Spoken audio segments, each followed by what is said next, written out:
The massive crystal halls of Nexus Prime stretched high above the gathered delegates. Light flowed through the walls like liquid silver, casting rainbow patterns across the floor. Ambassador Elena Vasquez sat in the human section, watching as representatives from 23 different species debated the future of the galaxy. The Galactic Assembly had kept peace for over 2,000 years. Each species had their place, their role, their carefully assigned seats in the Great Hall. The humans sat in the back corner, in what everyone politely called the junior delegation section. Elena hated that name. It reminded her every day that Earth's people were seen as children who needed watching. The motion before us today concerns the expansion protocols, announced Prime Speaker Zethvar. The ancient Zephyrian's crystal body caught the light and threw it back in sharp, cold beams. His voice echoed through the chamber like wind through caves. We must decide how new worlds will be claimed and settled. Elena leaned forward in her chair. This was why she had come to Nexus Prime. Humanity needed more worlds. Earth was crowded, and their 12 colony planets were filling up fast. But she already knew what would happen. The older species always voted the same way. The debate began with the usual speeches. The gas creatures called the Nethys spoke first, their voices like whispers in the air. They wanted strict rules about which species could settle where. The collective, a hive mind of billions, spoke next through their biomechanical representatives. They wanted committees to study every new world for decades before anyone could land there. The plant-like Verdanians released sweet-smelling chemicals into the air as they spoke. Elena's translator device told her they were arguing for careful growth and patience. The machine people, called forge builders, flashed lights in complex patterns that meant they wanted measured expansion and controlled development. Every species had the same message. Go slow. Be careful. Don't take risks. Elena touched the small device hidden behind her ear. The quantum consciousness communicator was humanity's newest invention, though the assembly didn't know about it. Through this tiny machine, she could speak instantly with any human anywhere in the galaxy. The older species still used radio waves and hyperspace messages that took weeks to travel between stars. Any word from the exploration teams? She whispered. Still searching, came the reply in her mind. It was Captain Sarah Chen from the deep space vessel Prometheus. We're beyond the mapped sectors now. Strange readings out here. Elena nodded slightly and focused back on the debate. Senator Morrison from the human delegation was speaking now. He talked about Earth's growing population and humanity's need for new homes. His words were calm and reasonable, but Elena could see the reactions around the room. The crystalline Zephyrians grew dimmer, which meant they were worried or angry. The singing winds, who looked like floating ribbons of light, created harsh, discordant sounds. Even the peaceful Verdanians released stress chemicals that made the air taste bitter. The human species has shown concerning patterns, said Speaker Veltar of the Nethys. Her gas form swirled in agitated patterns. They expand too quickly. They change their technology too fast. They do not respect the careful balance we have built. Balance? Senator Morrison stood up, his voice getting louder. You call keeping us locked to 12 worlds balance? We've been part of this assembly for 200 years. We've followed every rule, paid every tax, sent our ships to every peacekeeping mission you've asked. But we're still treated like dangerous children. Prime Speaker Zethvar's crystal form pulsed with authority. The human species is young. Your people have been spacefaring for only 500 years. Most of our civilizations have traveled the stars for tens of thousands of years. We have learned patience. We have learned the value of slow, careful growth. Elena bit back her first response. She wanted to point out that in 500 years, humanity had gone from wooden ships to faster-than-light travel. The Zephyrians had taken 10,000 years to accomplish the same thing. But saying that would only prove their point about humans being aggressive and unpredictable. The debate continued for hours. Elena listened to speech after speech about the need for control, for limits, for keeping humanity in its place. They never said it directly, but the message was clear. Earth's people were too dangerous to be allowed real freedom. Finally, the vote was called. One by one, the species announced their decision. The Zephyrians voted for strict expansion limits. The Nethys agreed. The collective's billions of minds had decided that humans should stay on their current worlds for at least another century. The Verdanians voted for careful consideration, which was just another way of saying no. Even the younger species, the ones who had joined the assembly only a few thousand years ago, voted against humanity. They were afraid to disagree with their elders. The motion passes, announced Prime Speaker Zethvar. Human expansion will be limited to their current 12 worlds pending further review. This review will begin in 50 years, and may take up to a century to complete. Elena felt something cold settle in her stomach. 50 years minimum before they could even ask again. By then, Earth would be choking on its own population. The colony worlds would be packed full, and the assembly would probably find new reasons to say no. She stood up with the rest of her delegation as the session ended. Around her, the other species were already talking among themselves, planning dinner parties and cultural exchanges. For them, this was just another day of politics. For humanity, it was a death sentence delivered with polite smiles. As they walked toward the exit, Elena's hidden communicator crackled with an urgent message. Captain Chen's voice was tight with excitement and fear. "Elena, you need to get somewhere private, now. We found something out here in the dark. Something the assembly needs to know about." "But, Elena..." The captain's voice dropped to a whisper. "Lena, I don't think they're going to want to hear this, and I think I know why they've been keeping us weak." Elena's blood turned to ice water. She looked around the great crystal hall one more time. The beautiful lights, the peaceful delegates, the orderly discussions about careful growth and measured expansion. For the first time, she wondered what secrets were hidden behind all that careful order. "I'll be in my quarters in 10 minutes, she whispered back. Whatever Captain Chen had found out there in the dark between the stars, Elena suspected it was going to change everything. Elena's quarters on Nexus Prime were small and simple, just like everything else given to the human delegation. She sat on her narrow bed and activated the quantum consciousness communicator's full privacy mode. The device hummed softly as it created a secure connection across thousands of light years. "Captain Chen, go ahead with your report." The response came instantly, as if Sarah was sitting right next to her instead of floating in space beyond the galaxy's edge. "Elena, we've been exploring the dead zone for 3 months now. You know, the region all the star charts mark as empty space? Well, it's not empty." Elena felt her pulse quicken. The dead zone was a massive area beyond the galactic rim, where long-range sensors showed nothing but void. Every species in the assembly treated it like it didn't exist. Ships were forbidden to go there, and any captain who suggested exploration was quickly reassigned. "What did you find?" "Wreckage, Elena. Billions of years old, but preserved in the cold. Ships from civilizations we've never heard of. Some of them are so advanced they make our best technology look like stone tools. But here's the thing. They weren't destroyed by war or accident. Something ate them." Elena's mouth went dry. "Ate them? The damage patterns are unlike anything we've ever seen. It's like something consumed the metal, the energy cores, even the quantum fields that held their ships together. We found one vessel that was half gone.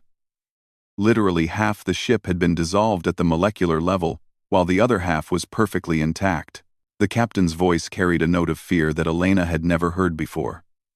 Sarah Chen had flown combat missions against space pirates and energy storms. Nothing scared her. "But that's not the worst part," Sarah continued.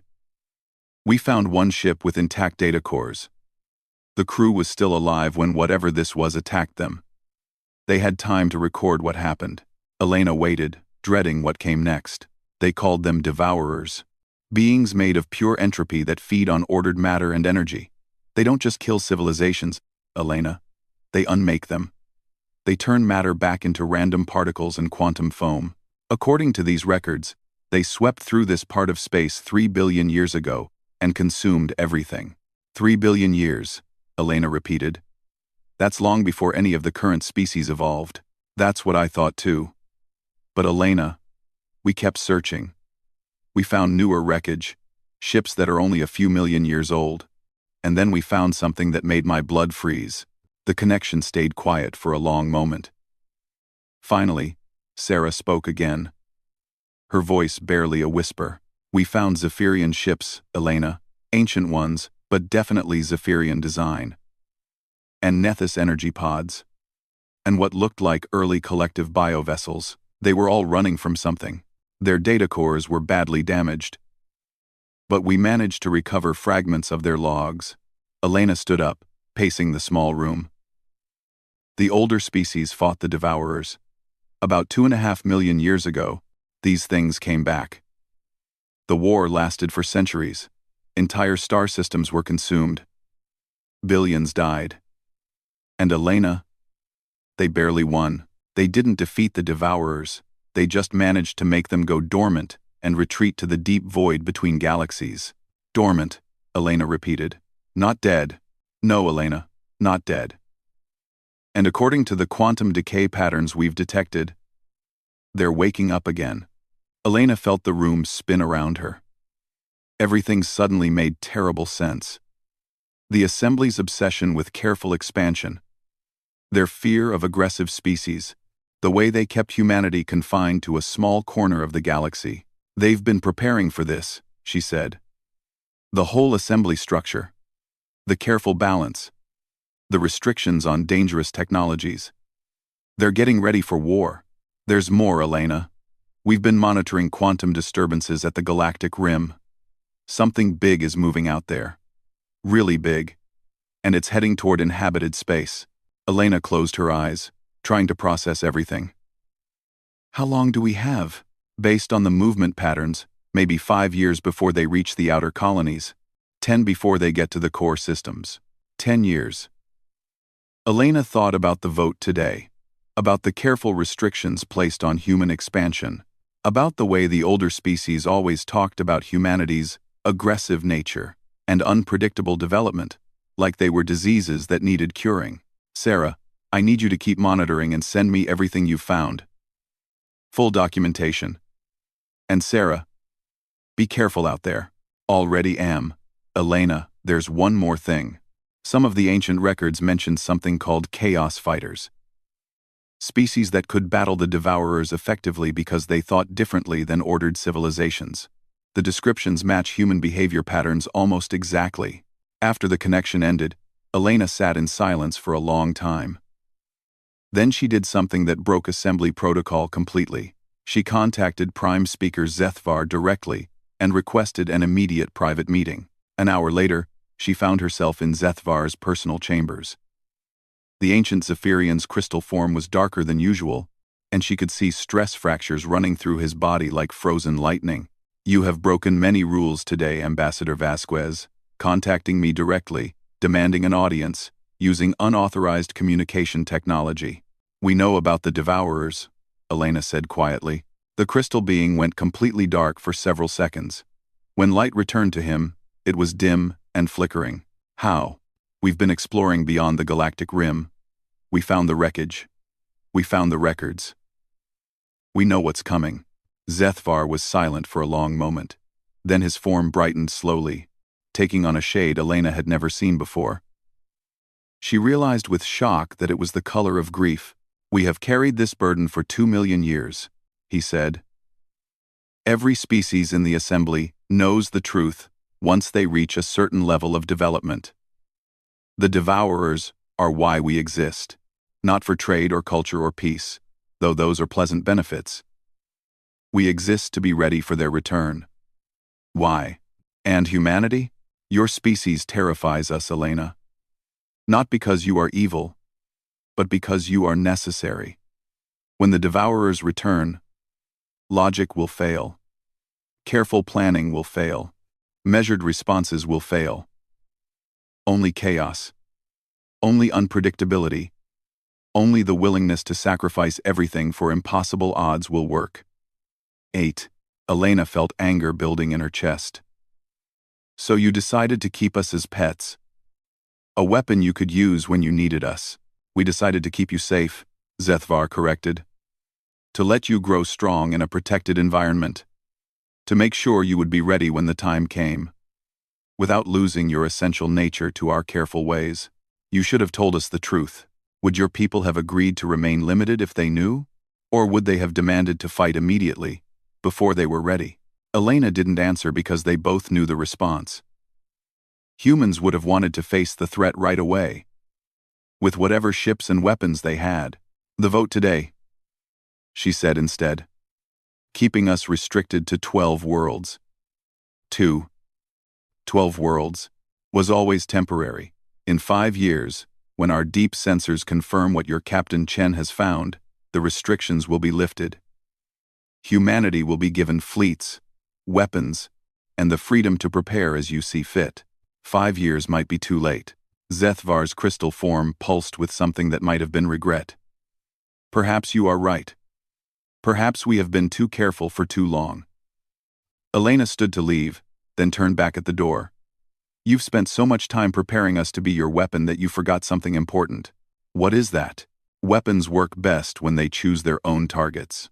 The next morning, Elena stood outside the great crystal hall with her entire delegation. Senator Morrison looked confused. Admiral Jackson seemed angry, and Dr. Reyes kept checking her datapad for the message Elena had sent them all during the night. The message that explained everything. Are you certain about this, Ambassador? Asked Admiral Jackson. His weathered face was grim.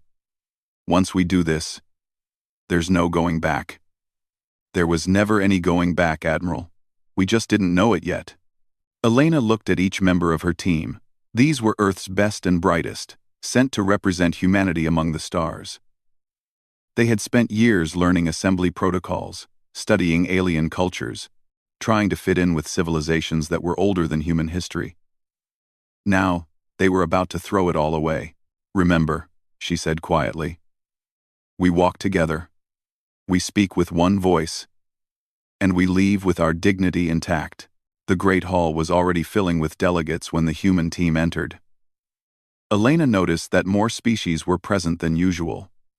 Word must have spread about yesterday's communication breach. The singing winds hovered near the ceiling, their ribbon forms creating nervous patterns of light. The collective's biomechanical representatives stood in perfect formation, their shared consciousness no doubt calculating the implications of human knowledge about the devourers. Prime Speaker Zethvar was already at his podium, his crystal form darker than Elena had ever seen it. He caught her eye as she entered, and gave the slightest nod. He knew what was coming. The Assembly recognizes all member species, Zethvar announced in his echoing voice. Today, we will review the implementation of yesterday's expansion protocols and address any concerns about. Elena stood up. The simple motion cut through Zethvar's words like a blade. Across the hall, hundreds of alien eyes, sensors, and perception organs focused on her. The chamber fell silent.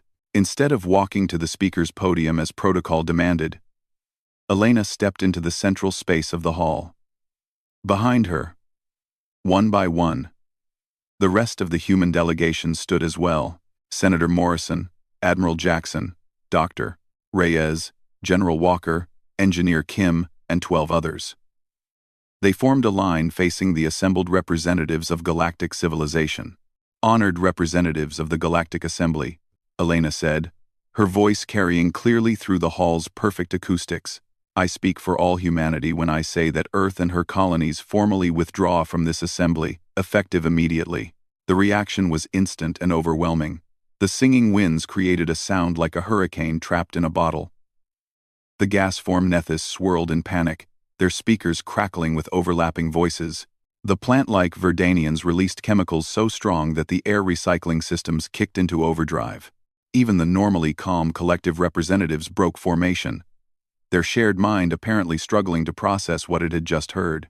Elena raised her hand, and somehow the chamber quieted. Maybe it was shock. Or maybe it was the simple authority in her gesture. We came to you seeking partnership, she continued. We offered our knowledge, our perspective, our friendship. We asked only for the freedom to grow, to explore, to take our place among the stars as equals.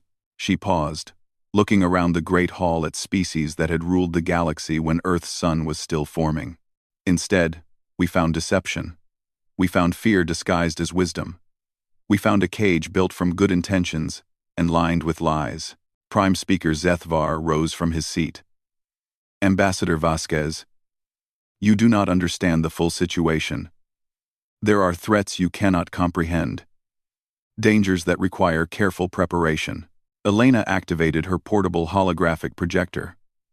The image that appeared above her head showed the wreckage Captain Chen had found. The destroyed ships, the quantum decay signatures, the evidence of ancient battles fought against entities that consumed entire civilizations. You mean the Devourers, she said simply. The chamber erupted again, but this time the sounds were different. These weren't cries of confusion or anger, but of terror. Several species began talking rapidly among themselves. The younger civilizations, the ones who hadn't yet earned the right to know the full truth, were hearing about the galaxy's greatest threat for the first time. Elena let the chaos continue for several seconds, then spoke again. Her voice was calm but carried an edge that cut through the noise. Yes, we know. We know about the ancient war. We know about the dormant entities beyond the galactic rim. We know about the quantum disturbances that mean they're waking up. And we know why you've spent 200 years trying to shape us into your perfect weapon. She gestured to her delegation, who were still standing in their perfect line.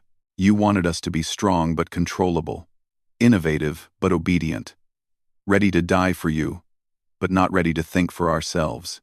You built us a beautiful prison and called it protection. Senator Morrison stepped forward. The human government received Ambassador Vasquez's report 3 hours ago. Our answer is unanimous. We choose freedom over safety, truth over comfort, and independence over protection. One by one, the rest of the delegation moved toward the hall's main exit. Their footsteps echoed in the sudden silence like a funeral drum. Elena was the last to leave her position in the center of the hall. You made one critical error, she said to the assembled species. You assumed that being your weapon was humanity's highest purpose. You never considered that we might have purposes of our own. Representative Veltar of the Nethys swirled forward, her gas form shifting colors with emotion. You cannot survive alone against what is coming. Your 12 worlds, your primitive fleets, they are nothing against the Devourers. This is not courage. It is suicide. Elena paused at the threshold of the Great Hall. Behind her, the most powerful civilizations in the galaxy waited for her response. Ahead of her, her delegation stood ready to walk away from everything they had worked for. Representative Veltar. You've never understood humanity's greatest strength. It's not our technology, or our numbers, or our willingness to die. It's our absolute refusal to let others decide what we're worth. She started to leave, then turned back one final time. And Veltar? You're wrong about one thing. This isn't suicide. This is evolution. The great doors closed behind the human delegation, with a sound like thunder. Inside the crystal hall, 847 star systems sat in stunned silence, trying to comprehend what had just happened. Outside, Elena and her team walked through the corridors of Nexus Prime toward the docking bays where their ships waited. They passed alien citizens who stopped and stared, confused by the sight of humans moving with such purpose and determination. Ma'am, asked Dr. Reyes as they reached their transport, what happens now? Elena looked back at the great crystal spire that housed the Galactic Assembly. Through the transparent walls, she could see the emergency lights flashing as the representatives called urgent sessions with their home governments. Now, Doctor, we show them what humanity can do when we're fighting for our own reasons instead of theirs. Admiral Jackson was already receiving quantum pulse messages from human fleet commanders across the galaxy. Ambassador, I'm getting reports from all our worlds. The evacuation protocols you ordered are already beginning. Our deep space construction yards are powering up. And ma'am, Captain Chen says the quantum disturbances at the galactic rim are getting stronger. Elena nodded as their transport lifted off from Nexus Prime's landing platform. Below them, the greatest diplomatic achievement in galactic history continued its work without humanity for the first time in 2 centuries. Then we'd better hurry, Admiral. We have a galaxy to save, and we're going to do it our way. The emergency session of the Galactic Assembly had been running for 18 hours straight. Prime Speaker Zethvar stood at his podium. his crystal form flickering with exhaustion, addressing representatives whose panic was growing with each passing hour. "Order! We must maintain order!" His voice echoed through the hall. But the chaos continued. The younger species were the worst affected. The crystalline moths, who had joined the assembly only 3,000 years ago, were creating light patterns so frantic they hurt to look at. The flowing people, made of living liquid, had lost their usual graceful forms and were splashing anxiously in their containment vessels. But even the ancient species were showing signs of deep distress. The collective's representatives had broken from their perfect formation and were clustering together like frightened animals. The Nethes had turned a sickly yellow color that meant terror in their culture. "The human fleets are moving," announced Admiral Kethran of the Zephyrian Defense Force. His military bearing couldn't hide the worry in his crystalline features. "Our long-range sensors show massive activity around all 12 human worlds. Ships are launching by the thousands." Representative Veltar swirled forward, her gas form agitated. "They are fleeing, running away to hide in deep space, while the rest of us face the devourers alone." "No," said a quiet voice from the back of the chamber. Everyone turned to see Dr. Marvel of the Verdanians, one of the Assembly's oldest xenobiologists. Her plant-like form was releasing the chemical signature for deep sadness. "I have studied human behavior for 70 years. They do not run from danger. They run toward it." Prime Speaker Zethvar activated the chamber's main display screen. It showed a three-dimensional map of the galaxy, with red dots marking human fleet movements. The dots were indeed moving, but not away from the galactic core where the other species lived. They were heading toward the rim, toward the empty space where sensors detected nothing but void. "Our deep-range monitoring stations have confirmed Captain Chen's reports," Zethvar announced. "Quantum disturbances at the galactic rim are increasing exponentially. Gravitational anomalies suggest massive objects are moving through dark space. The devourers are indeed returning."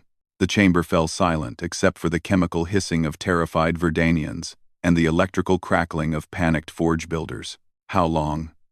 asked the representative of the Singing Winds, her ribbon form pale with fear. 18 months until they reach the outer colonies. Perhaps 4 years until they reach the core systems." Representative Veltar's gas form compressed with anger. 4 years, and the humans knew this. They could have stayed, could have helped us prepare, but instead they chose to abandon us. Dr. Marvel rose again, her ancient form trembling with emotion. "Show them the latest sensor readings from the rim." Speaker Zethvar. "Show them what the humans are really doing." The display changed to show long-range scanner data from the galactic edge. At first, it looked like random energy signatures. Then the pattern became clear. Human ships were not fleeing into deep space. They were forming a defensive line along the entire rim of inhabited space. The silence in the chamber was absolute. Admiral Kethran's voice was barely a whisper. "They are positioning themselves between us and the devourers." "Impossible," breathed Representative Veltar. "Their fleets are too small. 12 worlds cannot produce enough ships to defend 800 star systems." Prime Speaker Zethvar manipulated the display controls, zooming in on specific sectors. What they saw made several species emit sounds of disbelief. Human shipyards that had never appeared on any assembly survey were powering up across the galaxy. Hidden construction facilities in asteroid fields and empty star systems were launching vessels of completely unknown design. In just 18 hours since leaving Nexus Prime, humanity had revealed a space fleet 3 times larger than anything the Assembly had imagined. "How long have they been preparing for this?" asked the collective's primary representative, her shared consciousness clearly struggling to understand how billions of minds had missed such massive construction projects. "Decades," Dr. Marvel said sadly. "While we debated and planned and tried to control them, they were building. While we told them to be patient, they were inventing new technologies. While we kept them locked to 12 worlds, they were spreading throughout uninhabited systems and preparing for the war we all knew was coming." On the display, the human fleet positions began to make strategic sense. Fast attack ships were clustering near probable devourer approach vectors. Massive vessels that looked like mobile shipyards were positioning themselves at strategic points along the galactic rim, and at the very edge of sensor range, single human ships were moving into the deep void beyond inhabited space. They are not forming a defensive line, Admiral Kethran realized. They are preparing to attack.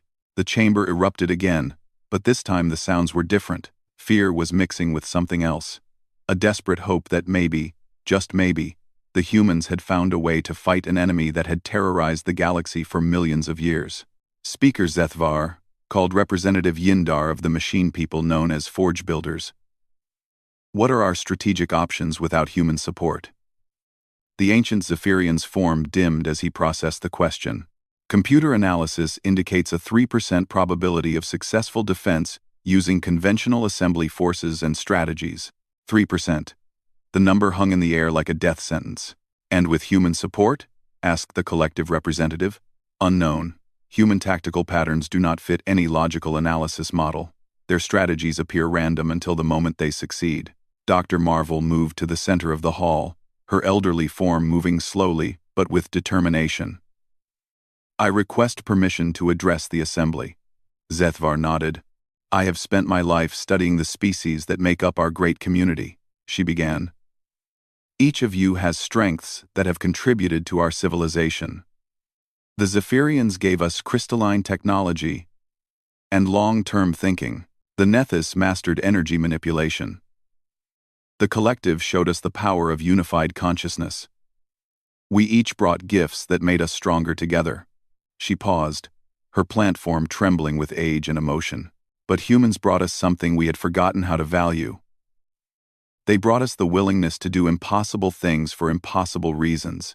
When faced with a choice between certain safety and uncertain victory, every other species chooses safety. Humans choose victory. Even when victory means death. The hall was silent except for the quiet hum of life support systems. They walked away from us yesterday not because they stopped caring about our survival, but because they care more about winning than about living. We wanted them to be our weapon. They chose to be our shield. On the display screen, new data was appearing. Human ships were engaging something at the very edge of sensor range. The energy signatures were unlike anything ever recorded. Chaotic, aggressive patterns that seemed to twist space itself. The Devourers have reached the rim, announced Admiral Kethran, his voice steady despite the magnitude of what he was reporting. First contact is beginning.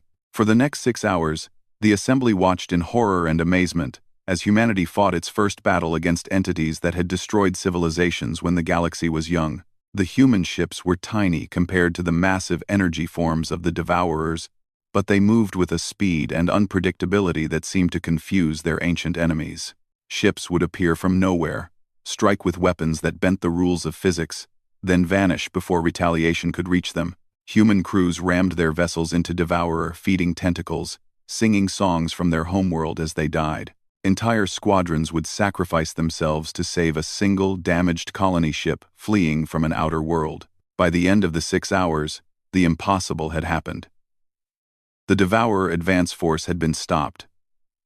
Not slowed, not delayed, stopped completely and forced to retreat.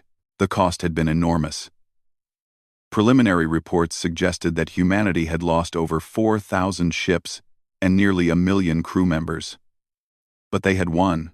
Prime Speaker Zethvar stood before the assembled representatives, his crystal form now pulsing with something that might have been hope. The human fleet commander is broadcasting on all frequencies, he announced. The message is simple. The line holds. Evacuate your outer colonies and prepare your defenses. We will buy you the time you need. Representative Veltar's gas form had turned a deep blue, the color of profound shame in her species. We must contact them. We must apologize. We must beg them to return to the assembly. Yes, agreed the collective representative. Our analysis indicates that human tactical capabilities exceed all projections. We require their partnership for survival. Dr. Marvel released a chemical signature that meant bitter amusement. You still do not understand. They are not fighting for our forgiveness or our acceptance. They are fighting because that is what humans do. They protect those who cannot protect themselves. even when those people have treated them badly. Prime Speaker Zethvar began composing a message to the human fleet. An apology. An offer of full assembly membership. A promise of shared leadership. And unlimited expansion rights. But even as he worked on the diplomatic language, he wondered if it was already too late. The humans had made their choice. They were standing alone against the dark, just as they always had. Just as they always would. The galaxy could only watch and hope that humanity's impossible courage would be enough to save them all. 3 months after humanity's walkout from the Galactic Assembly, the worst fears of every species became reality. The main Devourer fleet reached the galactic rim, and this time, it was not a small advance force. It was a tide of darkness that stretched across light years, entities of pure entropy that consumed everything in their path. The first major battle took place in the Outer Veil, where 3 human colonies had refused to evacuate despite direct orders from Earth's government. When the Devourer swarm arrived, they found 30 human ships waiting for them. Admiral Sarah Chen, now commanding the defense fleet from her flagship Indomitable, watched the tactical display with grim determination. The enemy force was massive, thousands of entropy entities that looked like living black holes, surrounded by tentacles of twisted space-time. All ships, this is Admiral Chen, she broadcast to her small fleet. Remember what we're fighting for. Not for glory, not for the assembly, but for the people behind us who deserve a chance to live. The battle lasted 6 hours. When it ended, all 30 human ships were destroyed. But so were 3 entire Devourer feeding clusters, something that had never been accomplished in the ancient wars. The secret was in how humans fought. While other species used careful tactics and planned formations, human ships moved like angry hornets. They attacked from impossible angles, rammed enemy feeding tentacles with their own vessels, and used weapons that sacrificed their own ship's power cores to create quantum explosions. Captain Lisa Rodriguez of the destroyer Defiant sent her final message as her ship dove into the heart of a Devourer swarm. "Tell my daughter that Mommy kept the monsters away." Her ship's detonation took out an entity the size of a small moon. The battle data streamed across the galaxy in real time. In the great crystal halls of Nexus Prime, representatives from 800 star systems watched human crews die with songs on their lips and jokes in their final transmissions. "They are insane," whispered Representative Veltar of the Nethys, her gas form pale with shock. "They fight like they do not fear death." Dr. Marvel of the Verdanians was releasing chemicals that meant deep sadness. "They do not fear death, child. They fear meaninglessness. To die protecting others gives their deaths meaning that dying in bed cannot provide." Prime Speaker Zethvar stood before the emergency assembly session, his crystal form darker than anyone had ever seen it. Around him, panic was spreading like a disease. The younger species were demanding immediate evacuation to the galactic core. The older ones were calculating how long their defenses might hold against an enemy that had just lost a major battle and seemed to have learned nothing from it. "The human fleet is regrouping," reported Admiral Kethran. "Survivors from the Outer Veil engagement are linking up with reinforcements. They are forming a new defensive line, closer to inhabited systems." "How many ships?" asked the collective representative. "Approximately 8,000 vessels of various classes." "Against how many Devourers?" Admiral Kethran hesitated. "Our best estimates suggest the main enemy fleet contains over 50,000 entities." The mathematics were brutal. Even with humanity's unexpected tactical advantages, they were outnumbered 6-1 by enemies that had consumed civilizations since before the current galaxy had formed. For 3 days, space battles raged across the outer systems. Human ships appeared and vanished like ghosts, striking at Devourer feeding patterns and disappearing before retaliation could reach them. But the cost was enormous. Each day brought reports of lost ships and dead crews. The turning point came when Captain James Park of the research vessel Prometheus made a discovery that changed everything. Deep in Devourer-controlled space, he found something the ancient entities had been protecting. "Admiral Chen, you need to see this." His voice crackled across the quantum comm system. "I'm transmitting coordinates. There's something here the Devourers don't want us to find." What Captain Park had discovered was a massive structure floating in the void. a technological artifact left behind by one of the civilizations the Devourers had consumed billions of years ago. The structure was a weapon, but not in any sense that the current galaxy understood.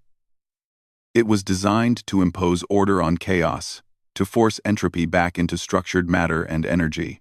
"It's a quantum stabilizer, Dr." Sarah Kim reported from her position aboard the research ship. "If we can activate it, we can force the Devourers back into dormancy.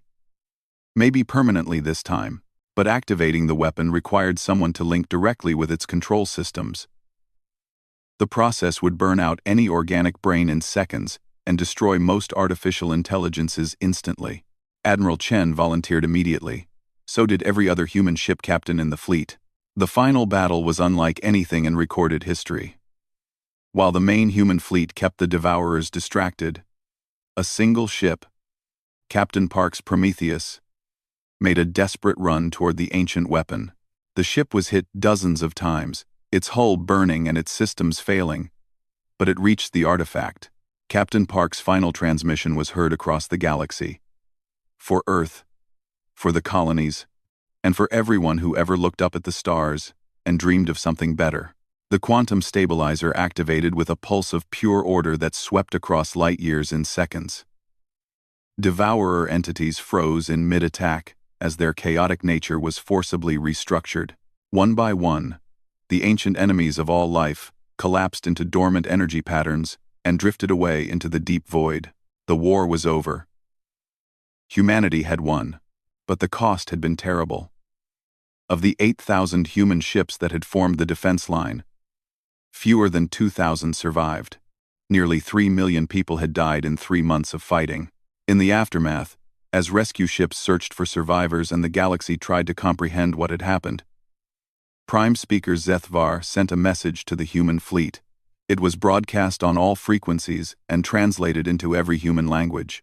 "By the ancient bonds that hold this galaxy together," his voice echoed across space, "we call upon humanity to return to us. We were wrong to doubt you, wrong to try to control you, and wrong to think we knew what was best for your people. We offer full membership in the Assembly, shared leadership of all galactic affairs, and our deepest apologies for the pride that nearly destroyed us all." The response came not from Admiral Chen or any human military commander, but from Ambassador Elena Vasquez, speaking from the bridge of the flagship Indomitable. Prime Speaker Zethvar, honored representatives of the Galactic Assembly. Her voice was calm but carried an edge of steel that had not been there before. "You misunderstand what happened here. We did not abandon you. We did not fight for your apologies or your acceptance. We fought because that is who we are." She paused, looking out at the starfield where so many human ships had died. "You wanted us to be your weapon, controlled and directed by your wisdom. But we were never your weapon. We are your allies, your friends, your neighbors among the stars, and neighbors do not abandon each other, even when they disagree." Across the galaxy, the response was immediate. Ships began launching from every assembly world. Not warships, but rescue vessels, medical frigates, and supply transports. For the first time in galactic history, the careful, measured older species were moving with desperate urgency. The Zephyrians sent their finest crystal healers to treat human wounded. The Nethys provided energy to power damaged human ships. The collective opened their vast databases to share everything they knew about advanced medical technology. Even the youngest species contributed what they could. Within weeks, the galactic rim was filled with ships from dozens of worlds, all working together to repair the damage and honor the human dead. Elena stood on the observation deck of Nexus Prime, which had been rebuilt as a joint human-alien facility. Through the transparent walls, she could see construction ships from 20 different species working side by side to build new defenses, just in case the Devourers ever returned.